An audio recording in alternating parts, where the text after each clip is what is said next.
આવે એવા અમે લીલન ના કઈ ઝાકમ જોળ કપડા સફેદ કડચલીયું પડે એવા કપડા ન હોય અમારી પાસે, કંપનીના બૂટ ચપ્પલ ન હોય, એ બધું ભાજપ વાળાને દીધું.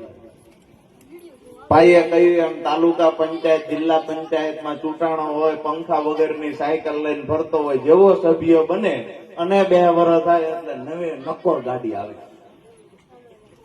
પાછી એના ઘરેથી બહેનો હોય, ભાજપના હોદ્દેદારોમાં એવું એમના ઘરેથી બહેનો હોય, એ પાછા પિયરમાં જાય, દેરાણા જેઠાણામાં જાય, એ એકલા પોળા પોળા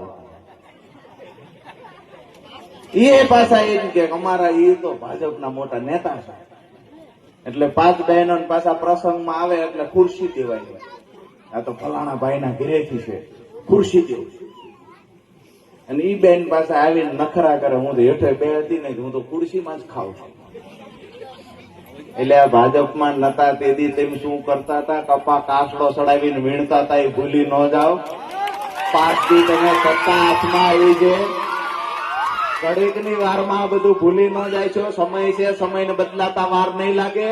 અને જેને જેને પણ ભ્રષ્ટાચાર અને કૌભાંડ કરીને પૈસા ભેગા કર્યા છે, 2 વર્ષ પછી સરકાર બદલાય છે, એનો હિસાબ થાય છે તો જેલની ખીચડી ખાવાનો વારો પણ આવશે.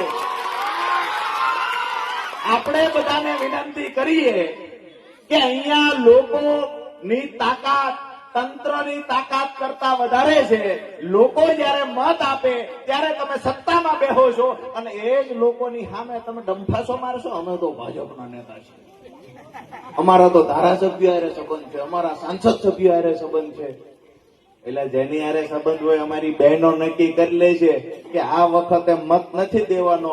ભાઈઓને ગમે એમ કરીને ફોહલાવી લેજો, બેન મન બનાવી લે છે ને તો હાવણેથી સફાઈ એવી કરશે કે કમળને ઉગવા નહીં દે ધોલેરા આજુબાજુ. બહેનો મન બનાવી લેવાનું છે ને આ વખતે સફાઈ.